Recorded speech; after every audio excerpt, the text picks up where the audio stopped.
그러니까 뭔가 치료를 해야 될 것 같아. 하지만 중세에서는 보통 비이성적인 치료를 하게 되죠. 대포가 이제 나와 있으니까 폭격이 날라왔어. 근데 폭격은 저기 떨어졌거든? 여기 있던 병사 애들이 물리적인 충격이 없는데 장기간 무기력증에 빠지는 거예요. 전쟁에서 싸우다가 마치 그 자리에서 목이 잘린 것처럼 비명을 지른다. 내가 못 돌아올 것 같은데 이번에 나. 아니 너 돌아올 수 있어. 나 못 돌아올 것 이길 수 같은데. 있어. Dr. Friend. 안녕하세요, 닥터 프렌즈입니다. 오늘도 돌아온 의학의 역사. 오늘은 PTSD, 포스트 트라우마틱 스트레스 디스오더, 외상 후 스트레스성 장애를 말하죠. 진생이 옆에서 뭐 거들고 싶어서 막 안달이 난 것처럼 보이네요. 아닙니다.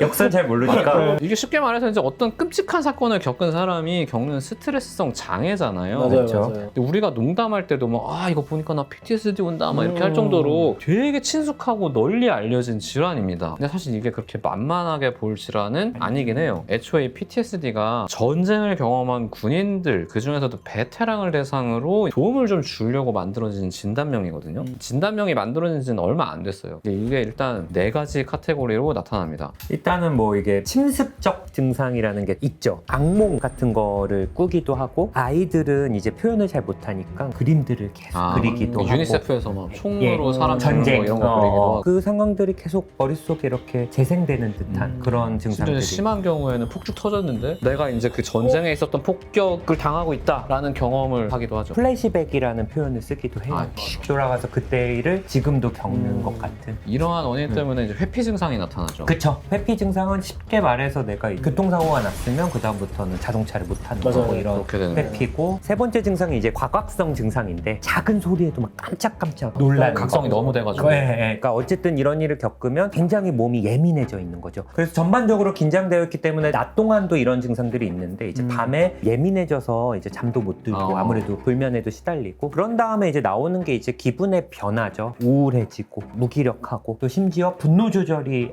잘 안 되고. 돼서 뭐 쉽게 화를 낸다거나 짜증 낸다거나, 크게 4가지 증상들을 저희가 DSM-5에서는 PTSD 증상으로 보고요. 미국 영화 보면은 꼭 전직 특수부대 출신 주인공이 나와서 적응 못하고 술이나 약물에 의존적인 경우가 흔히 나오고. 맞아. 근데 이런 PTSD 진단이 만들어진 거는 1980년대 일이에요. 맞아요. 그러니까 진단명 자체가 만들어진 거는 별로 오래된 게 아닙니다. 하지만 우리가 PTSD라고 부르는 이 현상 자체는 훨씬 오래됐겠죠.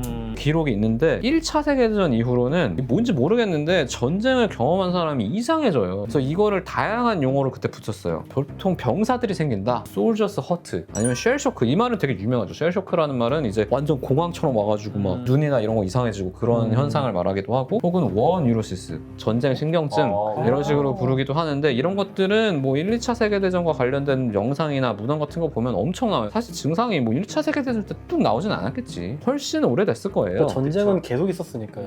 아마도 뭐 인류가 트라우마를 겪는 그 순간부터 존재했겠지. 그래서 여러 가지 기록을 보면은 오래된 기록들이 이거를 뒷받침하거든요. 이게 성경에도 나옵니다. 신명기라고 보면은 이게 아마 기원전 1500년 전부터 1200년까지 기록을 했던 걸로 여겨지는 책인데, 신명기 20장이 어떤 대목이냐면 가나안 땅, 그러니까 지금의 이제 이스라엘 팔레스타인 분쟁에 있는 그 땅이죠. 거기를 이제 처음 유태인이 정복하러 가는 거예요. 하나님이 이제 너희한테 이 땅을 주겠다라고 해서 이제 거기로 가. 근데 약속했지만 땅이 비어있진 않아. 거기 이미 살고 있는 사람들이 있어. 그리고 제법 잘 살아. 여리고성 이런 데는 엄청 세. 그리고 이 사람들이 약간 겁을 먹은 거예요. 그 정도 함정 아니야, 함정? 근데 이기긴 하니까. 근데 그 전쟁을 앞두고 있는 상태에서 쓰여진 건데, 지휘관들이 병사들한테 너가 네 원수랑 싸러 나갈 때 저들의 말과 병거가 우리보다 많으면은 관리들이 이르기를 두려워하고 마음이 약한 자가 누구냐. 그런 애들은 이제 자기 집으로 돌아가라. 그렇지 않으면 그의 형제들의 마음도 그처럼 쇠약해질 거다. 이런 구절들이 나와요. 그러니까 이전에 그런 현상을 겪었던 사람들이 전염을 시키고 전투를 어차피 수행하지 못한다라는 것들을 이 당시 사람들이 알고 있었던 거고, 지휘관들이 하는 말이거든. 그러니까 이 당시 군 지휘관들은 이미 어느 정도 쇠약해진 상태의 군인들은 전투 수행을 못한다는 걸 알고 있었던 거예요. 딱 그 상황 돼버리면 패닉이 와버리니까. 확 놔버리니까. 근데 이거보다 더 오래된 서사지. 수메르 문명의 신화입니다, 신화. 애니 많이 보시는 분들은 페이트 시리즈라고. 길가메시? 길가메시입니다. 길가메시가 그렇게 유명하지 않았는데 왕들의 페이트 왕. 시리즈 나오고 나서 엄청 유명해졌잖아요. 신화에 보면은 길가메시가 원래 인간이에요. 근데 신이 되는 거예요. 수메르의 왕이었는데 이 사람이 자기 친구인 엔키두를 잃어요. 그리고 슬픔에 빠져 있다가 벗어나는데, 그 이후에는 얘가 성격이 바뀌어요. 종종 공황에 빠집니다. PTSD.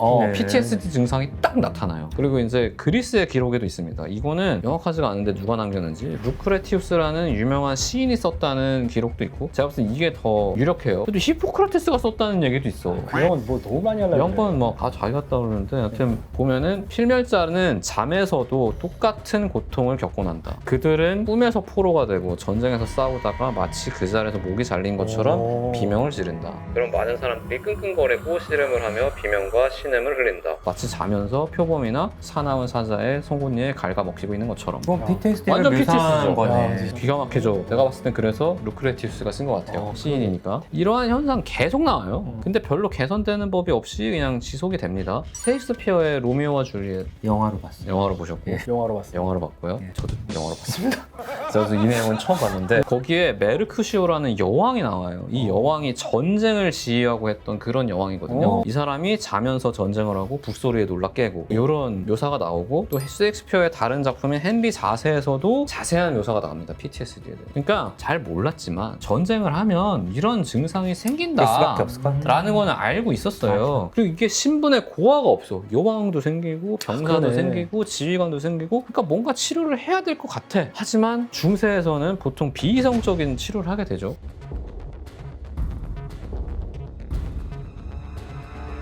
그러니까 이게 기도해? 보통 정신과 치료가 그렇잖아요. 비이성적인 치료를 하잖아요. 귀신 들렸다면서 패고 막 그러잖아요. 가둬두나? 근데 PTSD는 훨씬 나았어요. 누가 봐도 납득할 만한 사건이 있어요.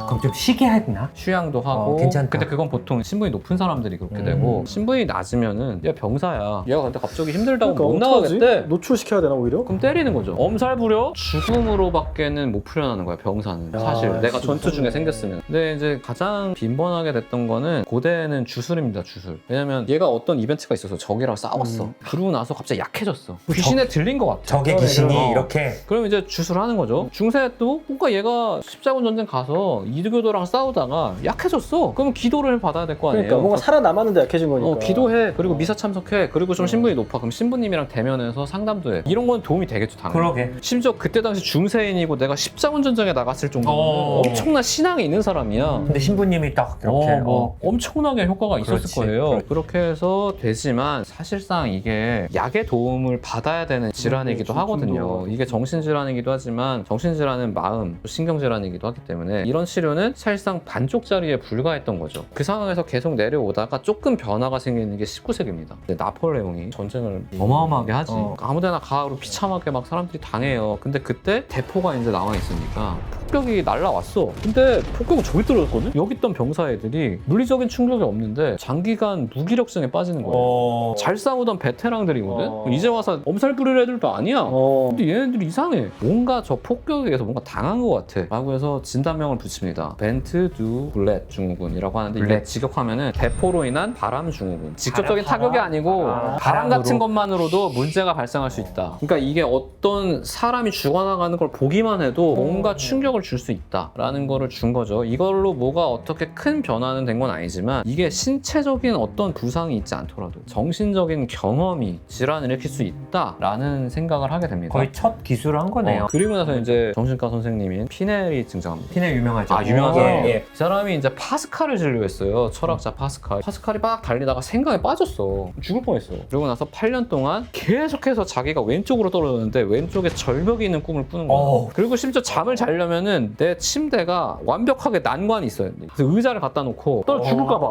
그다음에 이 사람이 실제로 성격 되게 쾌활했는데 내성적으로 바뀌고 우울해져. 그래서 피넬이 이거 나폴레옹 전쟁 겪은 사람들이 이렇게 됐었는데 파스칼과 비슷했었는데 그러니까 전쟁이 아니어도 PTSD가 생길 수도 있겠구나를 대충 이렇게 연관 지은 거네. 뭔가 이런 정신적인 트라우마가 이런 걸 일으킬 수 있구나라고 해서 이 사람이 심폐신경증 또는 외상후 상태라고 진단을 내립니다. 거의 이제 진단명이 나온 거죠. 그러네. 근데 이때 이 사람은 이거는 뇌에 실질적인 손상이 왔을 거다. 그리고 이제 점점 전쟁터가 아니라 일상으로 이것들이 넘어오기 시작하는데 19세기 말이 되면 이미 유럽은 증기기관차가 사방에서 달려요.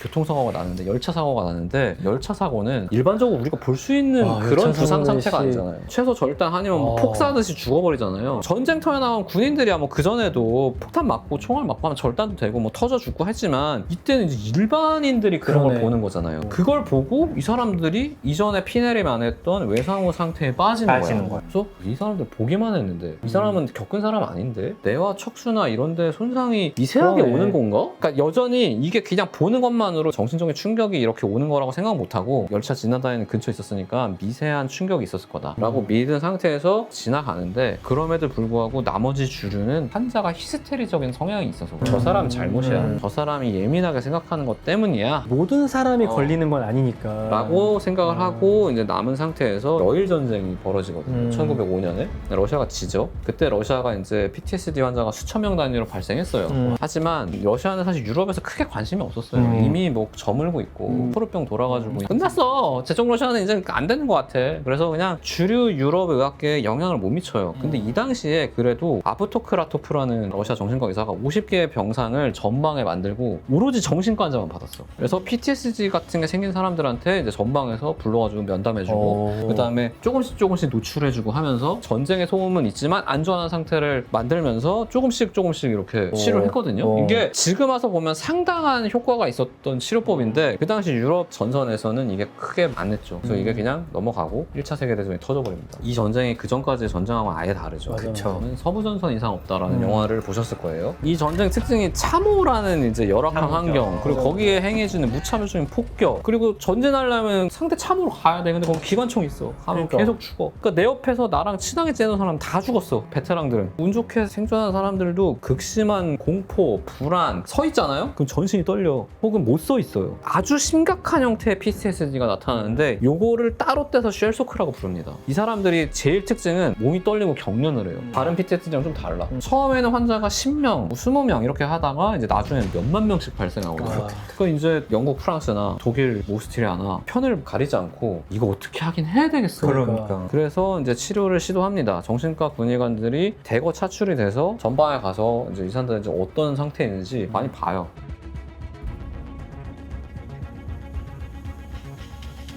봤더니 이거는 이 사람들은 후송으로 가면은 다시는 못 돌아온다. 정확하네. 이 사람들은 전쟁 절대 못한다. 근데 환자가 너무 많으니까 후방으로 보내는 건 안 돼. 그럼 전투 불능 인원이 되니까. 왜냐면 이 사람은 전투 불능이 되고 빠져버리면 우리가 지잖아 전쟁을. 근데 그러니까- PTSD 치료 원칙이 전투 이런 거 떠나서도 일상 회복을 최대한 빨리 시켜주는 게 치료의 원칙 중에 하나예요. 아프다고 그냥 뭐 학교도 쉬어, 뭐 회사도 쉬어 이렇게 해버리면 오히려 회복이 느려져. 분명히 제가 봤을 때는 몇 명을 이렇게 뒤로 빼봤더니 맞아요. 절대 안 절대 되니까. 안 돼. 못 그러니까 돌아와. 어쨌든 이렇게 한 것 같아 이거. 그래서 이때 당시에는 전방 치료를 원칙으로 합니다. 전방에서 치료하는 거야. 전투 소음이 있는 곳에서. 그래서 5가지 원칙을 하는데 하나는 근접성, 평화로운 분위기가 아니고 전투 소음이 들리는 곳 정도로 가까운 곳에서 치료하는 것. 그리고 즉각성. 이게 뒤로 가면 만성적으로 가니까 그 전에 빨리 치료해야 이건 돼. 되게 좋다. 그리고 기대성. 이 사람한테 너 나을 수 있어. 긍정적인 기대를 계속 품게. 너 나가서 다시 싸울 수 있어. 너 친구 죽었지. 거기 다시 갈 수 있어. 그래서 이렇게 긍정적인 기대를 하게 돼. 내가 못 돌아올 것 같은데 이번에 나. 아니 너 돌아올 수 있어. 나 못 돌아올 것 이길 수 같은데? 있어. 그리고 단순성. 아동부터 정신 트라우마 있었는지 뭐 이런 분석하지 않고 지금 벌어진 사건에 대해서만 얘기하는 거예요. 히어앤나우에 집중. 시간도 없으니까. 와, 효율적인 거에 되게 집중했네. 그리고 중심성. 이 사람들을 이 일련의 과정을 통해서 한 명이 조절하는 거예요. 치료를. 그때 치료를 뭘 했나 주로? 대표적인 치료가 파라다이제이션이라는 게 있습니다. 경련한다 그랬죠. 전기를 충격을 줘요. ECT 하는 거? 뭐 시트 여기다 하는 거잖아. 그냥 몸에다 흘려. 감정이 되면서 탁 멈추잖아요. 그러면은 이 사람들이 이제 이게 치료의 일환이다 라고 생각해서 파라다이제이션을 거의 원칙으로 해서 일단 해. 너무 진짜 아프니까 안 떨리는 척 할 것 같긴 하다. 어차피 집에도 안 보여줄 것 같고 여기 있으면 전기로 튀긴다 그러면. 그렇죠. 이 당시 사람들이 경련, 마비, 수축, 절름거림 이런 것들을 보여주고 막 고정된 자세에서 가만히 있고 이러니까 이걸 전기로 이렇게 야, 한 거죠. 개지옥이다. 그러고 있으면 전기를 튀기고 안 그러면은 뛰쳐나가야 되고. 그렇지. 지옥이네, 그렇게 하면서 후방에 있는 정신과들은 이제 이게 뇌진탕인가? 아니면 단순 공포증인가? 아니면 꾀병인가? 근데 이제 꾀병은 내려오는 게 왜냐면 증상이 너무 심하니까 그러니까, 너무 이런 심하지. 것들이 당연히 아닐 거다. 실질적인 치료해야 된다라고 생각을 해서 승전을 한 다음에 이거를 케어를 하려고 그랬어. 근데 유럽에서 전쟁이 본토에서 터졌잖아요. 둘 다 살기가 팍팍해. 상위군인까지 챙겨주기가 어려워요. 그치. 근데 몸이나 어디 뭐 팔다리가 잘렸어. 이런 사람들은 누가 그치, 봐도 그치. 직관적으로 상위군인인데 그치. 멀쩡하단 말이야. 근데 몸을 떨고 있어요. 그럼 이 새끼는 그냥 전쟁 갔다 와서 겁난 거 아닌가라는 생각이 드는 거지. 그때는 그때 와서는 돈을 쓰기가 싫은 거야. 그러니까 유럽에선 치료가 거의 안 되고 심지어 중간에 대공황이 터지면서 아예 그냥 무상이 돼버립니다. 그 상황에서 2차 대전까지 이어지는 거죠. 그나마 미군은 좀 나았어요. 미군은 본토에서 터진 게 아니니까 국토도 넓고 인구도 많고 여력이 되잖아. 그래서 이때 나름대로 치료를 열심히 했던 거죠. 그래서 얘네가 제일 좋았습니다. 슈왈츠코가 생기면 70% 정도가 다시 전선에 복귀할 수 있어. 그 정도의 치료 효과를 보냈습니다. 그리고 이제 2차 세계대전이 터졌죠. 근데 이 당시에도 여전히 사람들이 이 새끼 꾀병 아니야? 라고 생각하는 사람이 많아. 조지 패튼이라고 검색하면 성질 더럽게 생긴 할아버지 하나 나와요. 그 사람이 미국 장군인데 2차 세계대전의 명장입니다. 전차전의 명수고 굉장히 속도전에 중요한 사람이에요. 이 사람이 근데 승질이 너무 더러워. 그냥 어렸을 때부터 유명했어. 그리고 워낙 집안도 좋은 사람이고 그래서 아나무인인 것도 있어요. 근데 이 사람이 이제 자기 장군으로 있을 때 15 야전병원을 방문했어. 거기서 병사를 만났습니다. 이 사람이 쉘쇼크야. PTSD를 앓고 있어. 그래서 너 왜 못 나가는 거야? 그랬더니 다시 못 나가겠어서 못 나가겠습니다 라고 말했어. 이 겁쟁이 새끼 여기서 뺨 팍 때려요. 그게 난리가 났어. 왜냐면 정신과 선생님들이 볼 땐 이거는 병이란 말이야. 그래서 조지 패튼 장군이 우리 부상병을 때렸다. 근데 이 사람 거의 스타 아니야? 근데 미군은 이거에 대해서 너무 예민하게 반응하고 있었거든. 왜냐면 PTSD가 진짜 많고 이게 실존하는 병이다라고 생각하고 있었고 게다가 조지 패튼이 일반적인 장군이 아니에요.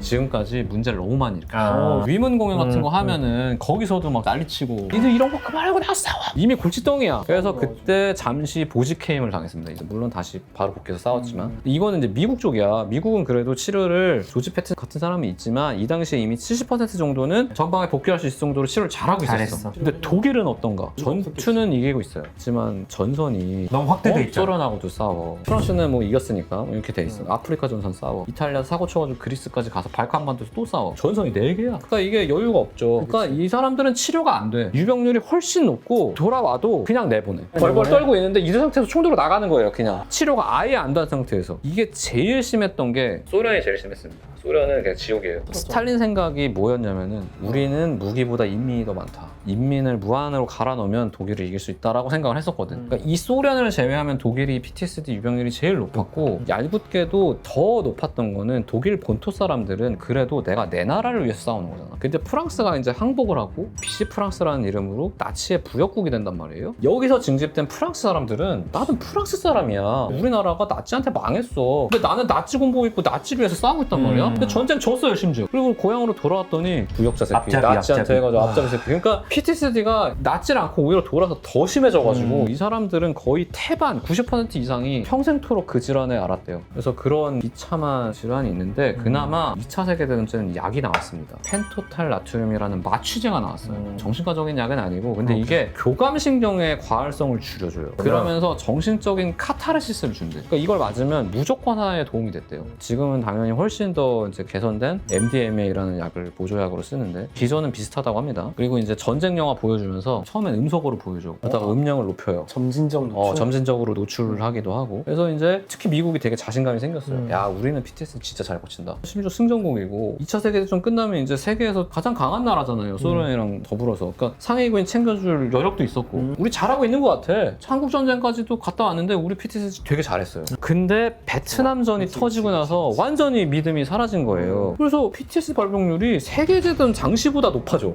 이것 때문에 PTSD라는 진단명이 만들어진 거거든요. 80년대에. 이유가 뭘까? 여기서 갑자기 팍 올라가는 이유. 죄책감. 이게 미군 교리가 바뀌어요. 1차 세계대전, 2차 세계대전, 한국전쟁까지 미군 교리는 제압 사격이었습니다. 그냥 막 쏴! 그러다 보면 수천 발을 쏘면 상대가 죽을 수 있는 거야. 그러면 제가 죽어도 내가 쏴서 죽었는지 얘가 쏴서 죽었는지 알 수가 없어요. 근데 이게 미군의 국방부에서 보니까 너무 비효율적이야. 이거 조준 사격이 확실하게 가능하도록 우리는 베테랑을 키워야 된다. 어떤 상황에서도 조준 사격을 할 수 있는 특수부대를 키워요. 내가 조준해서 쐈어. 제가 죽었어. 내가 죽인 거잖아. 내가 직접적으로 살해를 했잖아요. 이게 교리적으로 훨씬 유리하기 때문에 지금도 이 교리를 바꾸진 않았지만 치료 방식 자체가 엄청나게 도입이 되고 있습니다. 이게 지금까지도 그래서 계속 문제가 돼요, 사실. 미국 영화 보면은 꼭 전직 특수부대가 나와서 술이나 마약에 취해 있고 뭔가 문제를 일으키는 게 이 교리가 가장 큰 영향을 미치고 있대요. 그리고 지금은 사실 무인기 조종사들한테 엄청 발생한대요. 집에서 출퇴근해. 아침은 와이프랑 먹어요. 출근해. 무인기 조종해서 사람들 죽였어. 그리고 퇴근해서 가족들이랑 밥 먹어. 일상이랑 내 전투 경험이 너무 붙어 있잖아. 필요해서 나라에서 원해서 하는 거지만 이게 엄청난 죄책감을 주는 거죠, 사실. 지금은 뭐 그래도 그나마 VR도 이용하고 계속 약물도 쓰고 하면서 최첨단 치료가 시행이 되고 있긴 하지만 전쟁이 사라지지 않는 이상 PTSD는 없을 것 같아요. 아마 지금 러우 전쟁도 엄청난 피해자를 양산하고 있을 겁니다, 이거. 그래서 오늘 이렇게 PTSD의 역사를 알아봤고요. 더 유익하고 재미있는 의학의 역사로 찾아뵙도록 하겠습니다. 네. 네, 감사합니다. 감사합니다.